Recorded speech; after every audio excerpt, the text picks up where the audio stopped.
Do you remember the George H.W. Bush phrase, 1,000 points of light? I do. President Bush's victory was the first presidential election in which I was old enough to vote. And his vision from his inaugural speech in 1989 was deeply inspirational to me. That phrase today has captured my thoughts again, but perhaps in an unexpected way, and it shows how far we've fallen from those days that I remember. Hi, I'd like to welcome you to the Crucible of Thought podcast. I'm Brandon, and I'm here to share things that interest me and things that I think the Lord has brought to my attention. This is episode number 134, and the title of this episode is, perhaps not surprisingly, 1,000 Points of Light.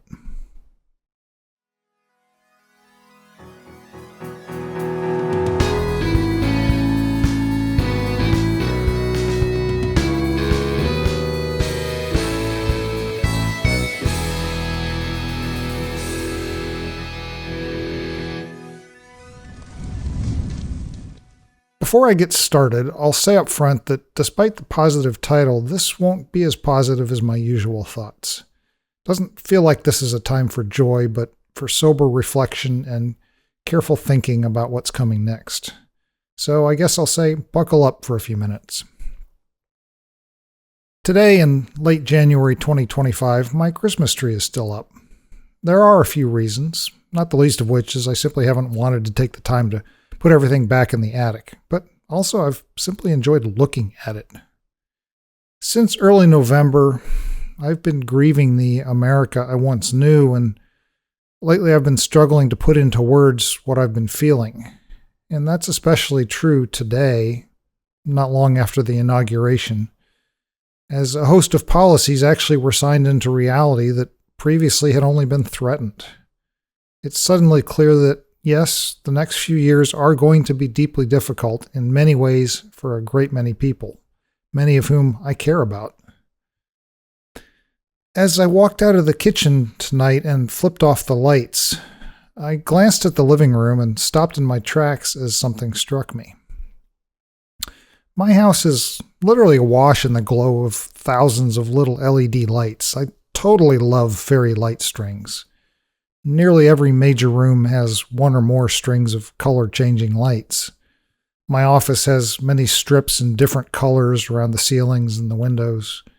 The living room has 2 garland-draped strings around the ceiling, and with the illuminated Christmas tree, it's a gorgeous cacophony of dots of color and brightness. And the phrase of which I was suddenly reminded goes clear back to Bush's 1989 inaugural speech, 1,000 points of light. And actually the phrase is rather older than that. It's first seen in public in an Arthur C. Clarke science fiction novel from way back in 1946, and I'm sure it was used before that by, various stargazers. But I love what President Bush said about it, at least in that speech. I've spoken of 1,000 points of light, of all the community organizations that are spread like stars throughout the nation doing good. We will work hand in hand, encouraging, sometimes leading, sometimes being led, rewarding. We will work on this in the White House, in the cabinet agencies. I will go to the people and the programs that are the brighter points of light, and I'll ask every member of my government to become involved. The old ideas are new again because they're not old. They are timeless. Duty, sacrifice, commitment, and a patriotism that finds its expression in taking part and pitching in.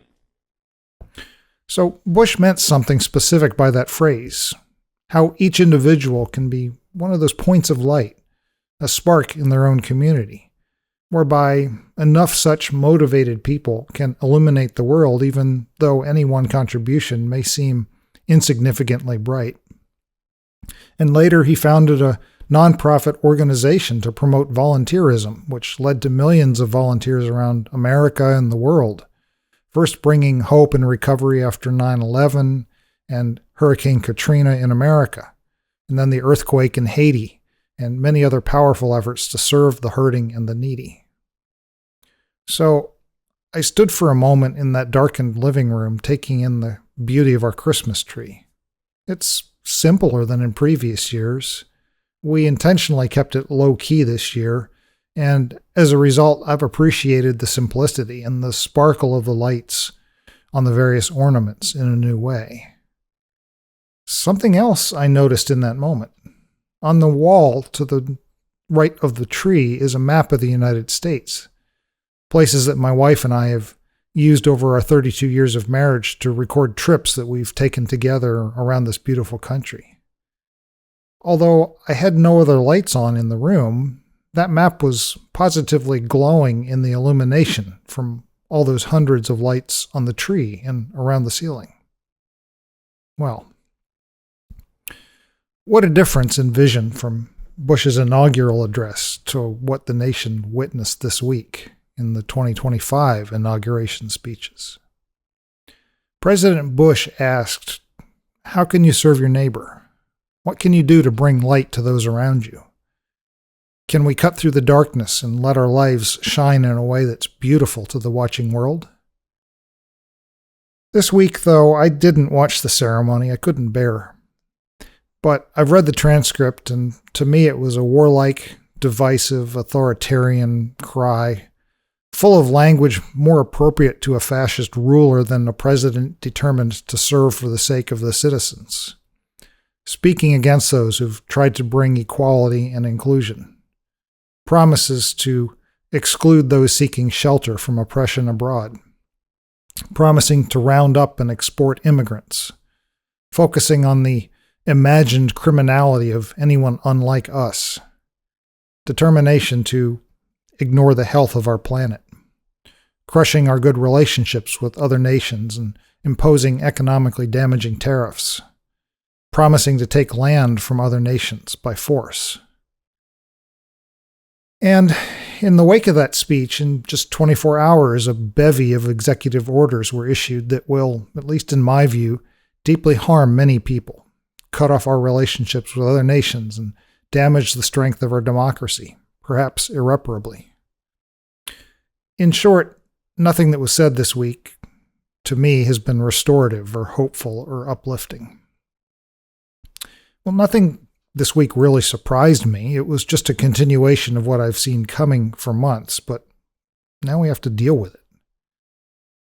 It remains to be seen just how widely this rhetoric will spread, how widely these executive actions will be effective, how many people will be harmed. But I think it's clear that those of us who reject this approach to government are going to be on the defensive, working in opposition and damage control, hoping and praying that we get back to something more sane in the future. A lot of what was said the other day, maybe not directly by the new president, but absolutely by many of his supporters, claimed to be motivated by their Christian convictions. I, and certainly many other followers of Jesus, find those claims directly opposed to the Gospels that we understand. It's more than I care to detail right now, but as the briefest of summaries, I don't see how to reconcile these new directions from the president with the words of Jesus in the Sermon on the Mount or in Matthew 25:31-46 about how we treat the least of these, the poor and the needy and the oppressed, both at home and here at home and around the world. Even the claims of his supporters that this is how we protect our families fails to account for Jesus' words about sacrificing ourselves for the sake of others and following his example to take up our cross and die to ourselves. And so my heart has been breaking with what I see happening on several levels. I grieve for America, the shining city on a hill, to cite Reagan's farewell speech, also in 1989. Seems to me to have been surrounded with barbed wire and its lights extinguished. I grieve for our democracy as I watch a handful of billionaires take over the reins of power and begin to call the shots in government, losing any sense of by the people, for the people. Now it's government by the rich, for the rich. I grieve for our citizens, so many of whom have been infected with this fear and hatred and racism and bigotry of all kinds, that they'll follow a man as immoral as this president who promises to give back their nation to only them and to forcefully exclude your tired and your poor, your huddled masses yearning to breathe free. I read that somewhere. I grieve for those who will be harmed and killed by these changes. I grieve for the American church, so disturbingly many of whom I see so smitten with a lust for political power and control that they throw their neighbors' well-being and safety aside in a race to make America great again in some imagined kind of purity and supposed righteousness that I don't think is really even biblical. So, what can I do? Well, perhaps this is why the 1,000 points of light struck me so strongly in that moment. Perhaps the only thing I can see to do is to be a tiny point of light myself. If enough of us do that, we can re-illuminate America, just like my Christmas tree lit up that map on the wall. So, if you wonder, what does that look like to me, to be a point of light? It's interesting to me that when I was a younger Christian, one trope that we often heard was not hiding our light under a bushel. And another was, the darker the world got, the brighter our little candlelight would shine. And perhaps perversely, we reveled in that idea that the world was growing darker, so our witness would be all the more apparent. And yet, here we are in 2025 with so many Christians persuaded that the best way to shine is to take over the world and make America officially Christian and grab hold of all the reins of power, take over the 7 mountains of influence in our culture, somehow turn on the floodlights and illuminate this city on the hills that way. But if you do that, totally ignoring whether it's biblical to partner with empire like that, how could anyone see the sparks of each point of light? It feels like there's an assumption that those points of light don't really matter. If we just turn on the culture-wide glare of the floodlights, if empire is the light instead of each person, because then those candles, those 1,000 points of light, are quite irrelevant. And perhaps that's why I feel there's something deeply wrong with Christian nationalism, this idea that we can or should ever take over. It makes the individual acts of kindness kind of unimportant. In that view, our culture is now officially Christian. The kingdom has arrived here in America. We've won. But the entire story of the Bible, if you get right down to it, is the determination to stand faithfully as an exile, not as one actually in control or in charge, but as one who is unbowed by the pressures of the cosmos, the empire, unbowed by Egypt, by Babylon, as one who is willing to die at the hands of the oppressor rather than call down legions of angels to save us from earthly pain, willing to sacrifice ourselves to save our neighbors, to turn the other cheek and perhaps die if necessary rather than lash out with a sword to kill our opponent. Jesus rejected all those things of power, and he calls us still today to follow his example. So, here's what I see coming. A massive disappointment for those who think they just won, as a handful of infinitely rich men take control of our political system so thoroughly that it's unlikely that we'll ever get it back. And they have no love for the way of Jesus. Whatever the Christians who supported this new president may have thought would happen, it ultimately won't go their way. They were just a convenient stepping stone to power and control. It doesn't matter if this president gets his way. He has almost no power of his own that isn't ultimately going to be held by these rich men, these oligarchs. If they choose to throw their weight around, he cannot fight them.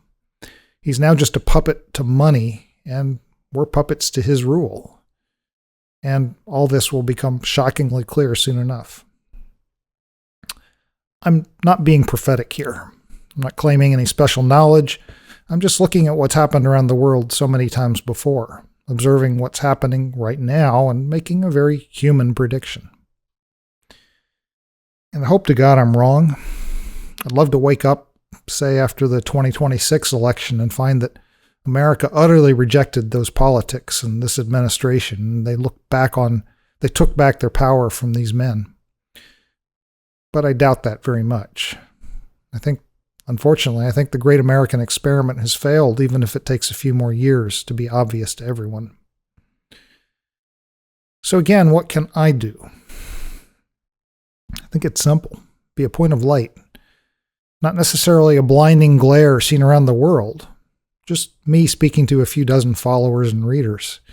To the handful of friends who hear my voice. Just a small point of light, but utterly pure in its own brilliance as I radiate the real light of Jesus at the small scale of my own life. And to be content with that scale. But within my limited scope, to try and inspire others like you, to also be a point of light in your own context.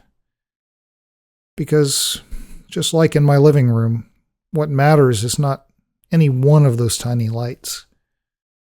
What illuminates that map of America on my wall is the sum of all of them. The beauty is when we put them all together. I think shining a floodlight on that tree wouldn't be beautiful. It would be harsh, hard on the eyes. But it's that soft nighttime glow that's truly awe-inspiring. I could sit and look at that tree for a long time, just rejoicing in all the ways that the light bounces off each of the ornaments, each one unique, each beautiful in different ways. And yet together, the beauty being so much greater than the sum of their individual parts. So, I think that's my mission for the next season.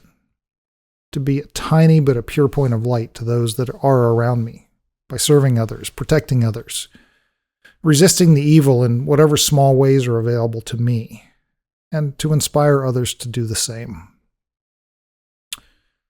So I'd invite you to join with me if you can. Let's return to being followers of the way of Jesus, with all the sacrifice and humility and the rejection of empire that it entails. Because I'll see you out there. So stay strong, stay faithful, take courage. Be blessed. We'll talk again soon.